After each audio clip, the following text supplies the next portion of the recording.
एक छोटा सा गांव था।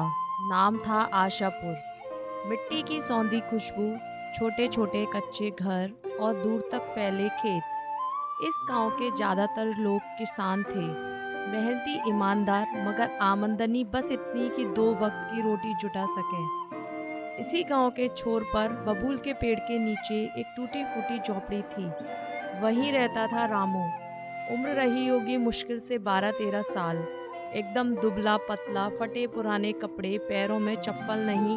माँ को तो बचपन में ही खो दिया और अब पिताजी भी लंबे समय से बीमार रहते थे। कोई बड़ा नहीं था परिवार में, केवल रामू और उसके बीमार बाबा। हर सुबह सूरज की पहली किरण के साथ रामू उठता, बाबा को दवा देता, पुराने लोटे में थोड़ा सा पानी भरकर उनके पैर धोता और फिर अपने छोटे से मंदिर में हाथ जोड़कर कहता, हे भगवान, आज भी किसी का बुरा ना करूं, किसी को दुख ना दूं, और जो भी करूं उसमें बाबा का भला हो। रामू खेतों में मजदूरी करता था। कभी किसी के खेत में घास काटता तो कभी कुएं से पानी भरता। कई बार तो सुबह से शाम तक पेट में कुछ नहीं होता, लेकिन चेहरा हमेशा मुस्कुराता हुआ। एक बार की बात है, ठंडी का मौसम था। सुबह सुबह खेत में ओस की बूंदें चमक रही थी। रामू काम पर जा रहा था, तभी रास्ते में एक बूढ़ी अम्मा मिली। कांप रही थी ठंड से, पैरों में चप्पल नहीं थी। कांपते होठों से बस एक ही शब्द निकला, पानी। रामू के पास कुछ नहीं था, पर वो दौड़ा, पास की झोपड़ी से लोटा लाया, अपने लिए जो रखा था वही पानी उस बूढ़ी माँ को पिलाया, फिर अपनी फटी शॉल उन्हें ओढ़ा दी। अम्मा की आंख भर आईं। बेटा, तू तो फरिश्ता निकला।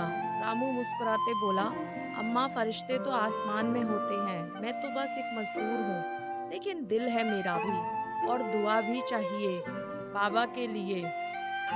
तो चला गया, मगर अम्मा की आंखों से बहते आंसू ने उस दिन आकाश को भी झंझोर दिया।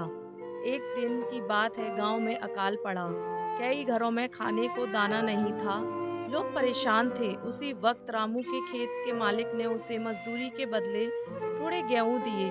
रामू वो गेहूं अपने बाबा के लिए लेकर लौट रहा था। रास्ते में देखा एक बच्चा अपनी माँ की गोद में भूख से बिलख रहा था।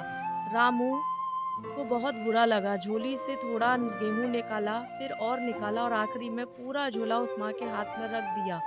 और माँ रोने लगी। बेटा, तूने तो अपना सारा हिस्सा दे दिया। रामू बोला, बांटने से तो असली स्वाद आता है अम्मा। अकेले खाने से तो पेट भरता है, लेकिन बांटने से आत्मा तृप्त होती है। रामू का बचपन कभी खिलौनों के साथ नहीं बीता। उसकी जिंदगी में त्योहार नहीं आए, नई किताबें नहीं आई, मगर उसकी मुस्कान हर दुख के आगे दीवार बन जाती। वह खुद टूटता रहा, लेकिन दूसरों को जोड़ता रहा। एक दिन बाबा की तबीयत बहुत बिगड़ गई।